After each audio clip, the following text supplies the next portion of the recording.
লেবু গাছকে সঠিকভাবে বাড়িয়ে নেওয়ার জন্য করতে হয় সঠিক পরিচর্যা। ছোট ছোট লেবু গাছে ব্যবহার করতে হয় বিশেষ কিছু খাবার। আর যে সকল লেবু গাছ একই টবে বহু বছর রয়েছে সেই গাছ করতে হয় রিপোর্টিং। যে সকল গাছে দুটো চারটে ফল দাঁড়ায় সে সমস্ত গাছে ব্যবহার করতে হয় বিশেষ কয়েকটি টিপস। এতে গাছ হয় ঝোপালো, গাছে হয় প্রচুর পরিমাণে শাখা প্রশাখা, গাছ বাড়ে রকেট গতিতে, আর তখনই গাছে হয় বাম্পার ফলন। আজকের প্রতিবেদন এই আগস্ট সেপ্টেম্বর মাসে লেবু গাছে এমন কি পদ্ধতি অবলম্বন করব যেন গাছ রকেট গতিতে বাড়ে, গাছ হয় ফুলে ফলে পরিপূর্ণ। দর্শক, সময় রয়েছে মাত্র 2 মাস। এই 2 মাসের মধ্যে লেবু গাছে করতে হবে বিশেষ পরিচর্যা। কারণ সেপ্টেম্বর এবং অক্টোবর মাসে যদি পরিচর্যা না সারি সেক্ষেত্রে নভেম্বর মাসে কিন্তু সে ধরনের পরিচর্যা করতে পারবো না। নভেম্বর লাস্ট থেকে ডিসেম্বর ফুল লেবু গাছ চলে যাবে ঘুমন্ত দশায় বা ডরমেন্সিতে, তখন গাছে হাত দেওয়া যাবে না। তাই আসুন, যাদের লেবু গাছ সঠিকভাবে বাড়েনি, যারা লেবু গাছ থেকে প্রচুর পরিমাণে ফলন পাই, এই সেপ্টেম্বর মাসের মধ্যেই কিন্তু আমরা কয়েকটি পরিচর্যা সেরে গাছকে একদম পুরোপুরি সুস্থ এবং সতেজ করে নিয়ে আসবো। প্রথমেই আসি ছোট লেবু গাছ নিয়ে। যে ধরনের লেবু গাছে এখনও ফল হয়নি বা দুটো চারটে ফল রয়েছে, সেই ধরনের লেবু গাছে এই সেপ্টেম্বর মাসে আমরা কী ধরনের পরিচর্যা সারব, কী ধরনের যত্নে সেই সমস্ত গাছে হবে প্রচুর পরিমাণে ফলন। দর্শক বন্ধুরা দেখুন, এটি আমার কি চাইনিজ কমলা লেবু, চাইনিজ মিষ্টি কমলা লেবু। গাছে কিন্তু পর্যাপ্ত পরিমাণে ফল রয়েছে, দেখতেই পাচ্ছেন ফল রয়েছে। কিন্তু এই গাছটি আমার এই টবে রয়েছে গোটা 1 বৎসর। শিকড়ের কিন্তু রুট বান্ডিং হয়ে এসেছে, বোঝাই যায়। এই দেখুন, এই অবস্থায় গাছকে যদি আমি বাড়িয়ে নিতে চাই সেক্ষেত্রে আমাকে প্রথমেই কিন্তু এই গাছের রিপোর্টিং করতে হবে, টবটি পাল্টে দিতে হবে। অনেকের মনে সামান্য প্রশ্ন জাগতেই পারে যে গাছে তো আপনার ফল রয়েছে, এই অবস্থায় কি রিপোর্টিং সম্ভব? দর্শক, প্রখর গ্রীষ্ম এবং ডরমেন্সি ছাড়া সারা বছর লেবু গাছের প্রয়োজনীয় রিপোর্টিং করা যায়। গাছে ফল রয়েছে এবং সেই ফল কিন্তু অনেকটাই ম্যাচুরিটি অবস্থায় চলে যাচ্ছে।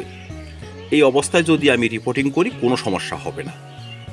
তাই যাদের গাছ 1.5 থেকে 2 বৎসর বা 3 বৎসর একই টবে রয়েছে, সেই গাছের গ্রোথ যদি কিছুটা থেমে যায়, সেই গাছে যদি কম পরিমাণে ফল আসতে দেখা যায়, সেক্ষেত্রে এই নরম আবহাওয়ায় বর্ষার এই লাস্ট সপ্তাহে কিন্তু আপনারা রিপোর্টিং করতে পারবেন। ছোট গাছের সঙ্গে সঙ্গে যে সমস্ত বড় গাছেও এখন ফল রয়েছে অথচ গাছটি 2 থেকে 3 বছর একই টবে রয়েছে, সেই গাছের শিকড় যদি রুট বান্ডিং করে ফেলে সেক্ষেত্রে তার ফলন কমে যাবে। তাই সেই ধরনের গাছেও করতে হবে বিশেষ রিপোর্টিং প্রক্রিয়া। দর্শক, বহু ক্ষেত্রে আমরা হাফ ড্রামে গাছ রাখি বা 20-30 ইঞ্চি পটে গাছ রাখি, সেক্ষেত্রে প্রতি বছর কিন্তু সে সমস্ত টবে রিপোর্টিং করার প্রয়োজন পড়ে না। কিন্তু যদি আপনার গাছ 2 থেকে 2.5 বছরের হয়ে যায়, আপনি যদি ভাবেন যে এবছর রিপোর্টিং করা সম্ভব নয়, সেটি সেমি রিপোর্টিং করা যায়। সেটি হচ্ছে টবের 4 ধারের মাটি সামান্য একটু খুঁড়ে, যদি শিকড় নষ্ট হয়ে যায় শিকড় কেটে, 4 ধারের মাটি সামান্য একটু খুঁড়ে সেখানে আবার জৈব খাবারযুক্ত মাটি দিয়ে ভরাট করে দেওয়া যায়। এতে ওই জায়গাটুকুতে শিকড়ের সারভাইভ ভালোভাবে হয়, গাছ আবার নিজেকে নতুন রূপে আবিষ্কার করে নতুনভাবে কিন্তু তার লাইফ সাইকেল চলতে শুরু করে। এতেই আপনার 2 থেকে 3 মাস পর যখন গাছে ফুল আসার সময় হবে, দ্রুত এবং প্রচুর পরিমাণে কিন্তু ফুল নিয়ে আসবে। যে গাছ রুট বান্ডিং করে ফেলবে, প্রচুর পরিমাণে শিকড় মাটি পুরোপুরি কভার করে ফেলবে, সেই গাছে কিন্তু পর্যাপ্ত পরিমাণে ফলন আসবে না, পর্যাপ্ত পরিমাণেও ফুলও আসবে না। অনেকে আবার গাছে যখন 2-4টে ফুল দেখা শুরু করি তখন গাছের ছোট পট থেকে বড় পটে ট্রান্সফার করার চিন্তা ভাবনা করি। সেসব করতে যাবেন না, গাছ নষ্ট হয়ে যাবে। রিপোর্টিংয়ের আদর্শ সিস্টেম হচ্ছে আপনাকে 2 থেকে 3 মাস তাকে সময় দিতে হবে। যখন আমরা গাছকে রিপোর্টিং করব, সামান্য শিকড় কেটে যাবে বা শিকড় যদি নাও ছাঁটাই করি, নতুন টবে যখন গাছটি ট্রান্সফার হবে, নতুন টবে গাছকে মানিয়ে নেওয়ার জন্য, সেখানে শিকড়ে সারভাইভ করার জন্য সময় প্রয়োজন। আর সেই সময়টুকুতে কিন্তু গাছ নিজেকে বাড়িয়ে তোলে, নিজেকে নতুন রূপে বাড়িয়ে তোলে। এতে কিন্তু ফুল ফল আসতে ব্যাঘাত সৃষ্টি হয়। আর যখনই 2 থেকে আড়াই মাসের মধ্যে সম্পূর্ণ নিজেকে বাড়িয়ে ফেলবে, সুস্থ সতেজভাবে শিকড়ের সার্ভাইভ করবে, নতুন শাখা পোশাখা গজাবে, তারপর যদি ডরমেন্সি আসে, ডরমেন্সির পর কিন্তু ফুল আসবে। তাই একদম ডরমেন্সির সময় বা ডরমেন্সির সামান্য আগে বা জানুয়ারি মাসে কোনোভাবেই গাছের রিপোর্টিং চলে না।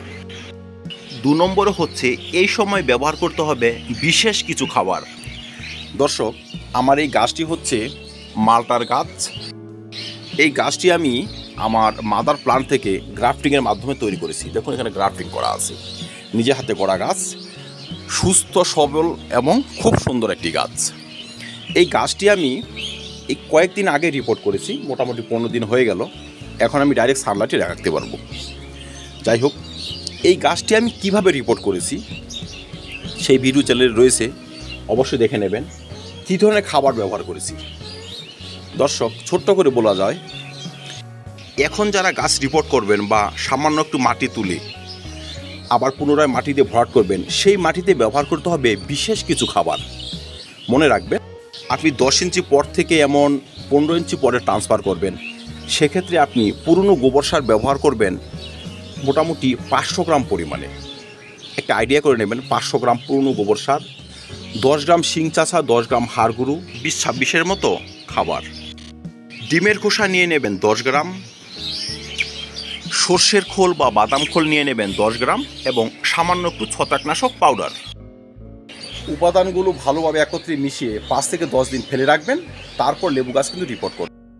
এই খাবার দিয়ে আপনি ছোট বড় সব ধরনের লেবু গাছ রিপোর্ট করতে পারবেন। যে লেবু গাছ রিপোর্ট করা সম্ভব নয়, হাফ ড্রাম বা তেমন পরিস্থিতিতে আপনি সামান্য মাটি তুলে এই খাবারযুক্ত মাটি দিয়ে ভরাট করতে পারবেন। ব্যবহার করবেন ভরপুর জল। মনে রাখবেন, এই সময় লেবু গাছের বাড়িয়ে নেওয়ার সময়।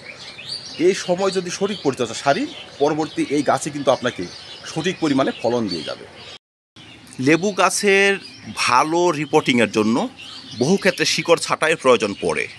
কোনো গাছ যদি 2 বছর 3 বছর একই টবে থাকে, সেই গাছের শিকড় যদি রুট বান্ডিং করে ফেলে এবং শিকড়ে যদি পচনজনিত সমস্যা দেখা যায়, তবে শিকড়ে ছাঁটাই করবেন। শিকড় যদি না পচে বা ছোট টব থেকে আপনি যদি বড় টবে ট্রান্সফার করেন, সেক্ষেত্রে আপনার শিকড় কাটার কোনো প্রয়োজন নেই। আর অগত্যা যদি আপনাকে শিকড় ছাড়তেই হয়, ছাটা অংশে লাগিয়ে দেবেন ছত্রাকনাশক পাউডার এবং শিকড় কাটার পর মাটি ভরাট করে 10 থেকে 12 দিন পরই হিউমিক অ্যাসিড এবং চুন ব্যবহার করে দেবেন। 1 মাসের ব্যবধানে এই দুটো উপাদান 2 বার ব্যবহার করবেন। দর্শক, লেবু গাছের সুস্থ বৃদ্ধিতে কয়েকটি সমস্যা কিন্তু এসে দাঁড়ায়। এর মধ্যে একটি সমস্যা অবশ্যই গাছের এই নতুন পাতা নষ্ট করার জন্য লিফ মাইনার। আর এই বর্ষাকালে লিফ মাইনার আক্রমণ হয় সব থেকে বেশি। যখন নতুন কচি পাতা বেরোবে, সেই পাতাকে নষ্ট করার জন্য চোষক পোকা চলে আসবে, লিফ মাইনার চলে আসবে। তাই আপনারা এই সময় ব্যবহার করবেন ভালো মানের একটি কীটনাশক। পছন্দসই কীটনাশক অবশ্যই আপনার স্প্রে করবেন। প্রফিনাফস সাইপারমেথ্রিন গ্রুপ লিফ মাইনার দমনে ভালো কাজ করে। 1 লিটার জলে 1.5 ml প্রোফেক্স সুপার এই সময় যদি আপনারা 10 দিনের ব্যবধানে 2 বার স্প্রে করতে পারেন, লিফ মাইনার গাছ থেকে বিদায় নেবে এবং সেই সঙ্গে অন্যান্য যে কীটপতঙ্গ রয়েছে তারাও বিদায় নেবে। গাছ হবে সুস্থ এবং সতেজ। 2 নম্বর হচ্ছে লেবু গাছে কয়েকটি রোগ দেখা যায়। এর মধ্যে একটি হচ্ছে ক্যাঙ্কার। পাতায় হলুদ বা ধূসর রঙের ছিট পড়া, সেই পাতা গাছ থেকে ঝরে যাবে। কখনো কখনো সেই ছিট ধীরে ধীরে ডালের মধ্যে সংক্রামিত হয়, ডালটিও নষ্ট হয়ে যায়, শুকিয়ে যায়, চলে আসে ডাইব্যাক। দর্শক, ক্যাঙ্কার, ডাইব্যাক এগুলো হচ্ছে ছত্রাকজনিত একটি ভয়ঙ্কর রোগ, যা লেবু গাছের মারণ রোগ। যখন আমরা গাছকে বাড়িয়ে নেব, সেই গাছ থেকে প্রচুর পরিমাণে ফলের আশা করব, আর তখনই কিন্তু আমাদের এই সমস্ত রোগকে সারিয়ে নিতে হবে। সেপ্টেম্বর মাস, অক্টোবর নভেম্বর মাস আমরা পরিচর্যা করার সময় পাব। নভেম্বরের লাস্ট থেকে ফুল ডিসেম্বর কিন্তু কোনো ধরনের পরিচর্যা করার প্রয়োজন পড়বে না, তখন গাছ থাকবে ঘুমন্ত অবস্থায়। তাই যে গাছের ডাল এখন শুকিয়ে গিয়েছে, সেই গাছের ডাল কেটে ছত্রাকনাশক লাগিয়ে দেব।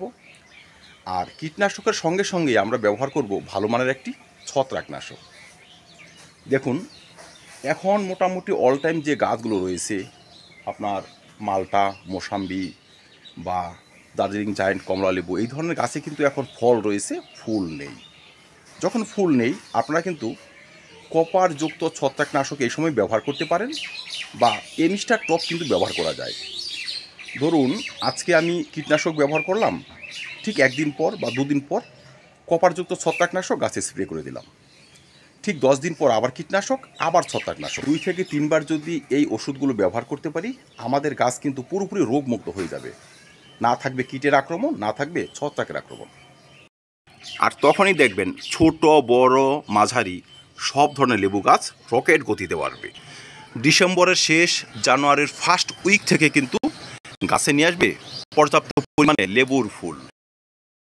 আর যারা এই ধরনের পরিচর্যা সঠিকভাবে সারি, তাদের লেবু গাছই হয় লেবুতে পরিপূর্ণ। আমার প্রতিটা গাছে বাম্পার ফলন হয়, আমি এইভাবেই তার পরিচর্যা সারি। তো দর্শক, লেবু গাছকে বাড়িয়ে নেওয়ার সঙ্গে সঙ্গে লেবু গাছ যেন পরবর্তীতে প্রচুর পরিমাণে ফলন নিয়ে আসে, সেই পরিকল্পনা কিন্তু আমাদের এখন থেকে সারতে হবে। এখন থেকে ব্যবহার করতে হবে এই ধরনের উপাদানগুলো, এখন থেকে করতে হবে এই ধরনের পরিচর্যা। যে লেবু গাছ ছোট, যাদের শাখা প্রশাখা অধিক পরিমাণে হয়নি, সেই লেবু গাছের অধিক শাখা প্রশাখা বাড়ানোর জন্য সামান্য একটু ছাঁটাই কিন্তু এই সময় করে দিতে পারবেন। ডগাটি কেটে দিলেন 5 থেকে 10 ইঞ্চি, সেখান থেকে নতুন করে ডগা বেরোবে। 2 থেকে 3 মাসের মধ্যে সে সমস্ত ডগা আবার স্বাবলম্বী হয়ে যাবে। পরবর্তীতে যখন ফেব্রুয়ারি মাসে বা জানুয়ারির লাস্ট উইকে ফুল আসবে, সেই সমস্ত ডগাতে প্রচুর পরিমাণে স্বাস্থ্যবান ফুল আসবে, সেখান থেকে ফলে পরিণত হবে। আর যাদের গাছে এখন ফল রয়েছে, যেমন ধরুন এই যে আমার গাছটিতে ফল রয়েছে, এই ধরনের গাছকে আপনি ছাঁটাই করতে হলে যখন ফলটি ম্যাচুরিটি হবে, তখন ফলের বোটা সমেত 5 থেকে 7 ইঞ্চি ডাল কেটে দেবেন, সেখান থেকে নতুন ডাল বেরোবে, সেখান থেকে আবার নতুন করে ফুল চলে আসবে। যারা লেবু গাছকে বাড়িয়ে নিতে চান, সারা বৎসর তেমনভাবে পরিচর্যা সারতে পারেন না, তারা এখন জৈব খাবার ব্যবহার করবেন। অন্তত 2 মাসে 2 বার জৈব খাবার, যেখানে থাকবে গোবর সার, পাতা পচা সার, শিং চাচা হাড় গুঁড়ো এবং সর্ষের খোল। এই সময় আপনারা গাছকে বাড়িয়ে নেওয়ার জন্য ব্যবহার করতে পারেন তরল কিচেন কম্পোস্ট। কিচেন থেকে বেরোনো সব ধরনের সবজির খোসা, সেই সঙ্গে 5 থেকে 7 গ্রাম দানা অনুখাদ্য এবং 10 থেকে 15 গ্রাম সর্ষের খোল মিশিয়ে 7 দিন পচিয়ে 5 থেকে 7 গুণ সাধারণ জল মিশিয়ে প্রতি 10 দিনে একবার টয়ের মাটিতে ঢেলে দিয়ে যান। লেবু গাছ বাড়বে রকেট গতিতে।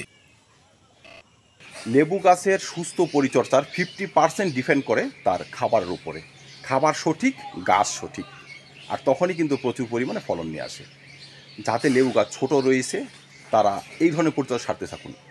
আগে গাছ রিপোর্ট করুন, হালকা ছাঁটাই যদি প্রয়োজন পড়ে ছাঁটাই করুন, গাছে এই ধরনের খাবার ব্যবহার করে যান।